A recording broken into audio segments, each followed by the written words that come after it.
শনিবার বেলা ১:৩০ রাউজানের পাহাড়তলী ইউনিয়নের চৌমোহনী বাজারে অস্ত্র উঁচিয়ে গুলি করতে করতে এগিয়ে আসে ৬ সন্ত্রাসী।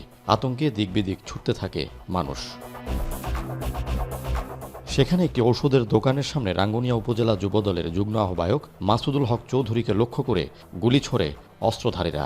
মাটিতে লুটিয়ে পড়ার পর মৃত্যু নিশ্চিত করতে আরও কয়েক রাউন্ড গুলি করা হয় তাকে। এরপর ফাঁকা গুলি ছুটতে ছুটতে অনেকটা সিনেমার স্টাইলে পালিয়ে যায় তারা। হামলায় পিস্তল ও এলজি ব্যবহার করে সন্ত্রাসীরা।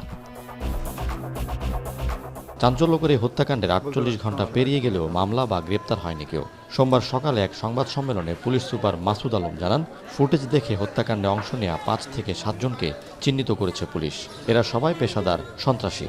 এর আগে বেশ কয়েকবার গ্রেপ্তার হলেও বেরিয়ে ফের অপরাধে জড়িয়েছে তারা। কপালও ভালো লাগবে আর আপনাদের সহযোগিতা লাগবে সবার, তাহলে আমরা ইনশাল্লাহ সে যত বড় সন্ত্রাসী হোক আমাদের কোনো ছাড় নাই। মানে এটা আমরা একটা মেসেজ দিতে চাই, একজন অপরাধ করবে করে সে পার পেয়ে যাবে,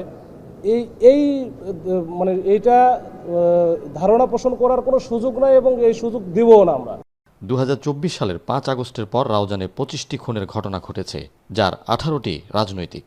এছাড়া শতাধিক গোলাগুলি ও সংঘর্ষে আহত হয়েছেন অন্তত ৩৫০ মানুষ। মূলত রাউজানের পূর্বাংশের দুর্গম পাহাড় এখন সন্ত্রাসীদের নিরাপদ আস্তানা। রাজনৈতিক বা ব্যবসায়িক স্বার্থ, বালুমহালের ব্যবসা ও চাঁদাবাজির দ্বন্দ্বে এসব হত্যাকাণ্ড বলে জানালেন পুলিশ সুপার। এই ভৌগোলিক অবস্থানটা হচ্ছে এই যে সন্ত্রাসী বা যারা এই গুন্ডামি যারা করে তাদের জন্য একটা ওই প্রাকৃতিকভাবে তারা কিছু সুবিধা পেয়ে থাকে, এই সুবিধাটাকে তারা ব্যবহার করতেছে। প্রকাশ্য দিবালোকে এমন নৃশংস হত্যাকাণ্ডে স্থানীয়দের মাঝে চরম আতঙ্ক বিরাজ করছে। ফয়সাল করিম, এখন, চট্টগ্রাম।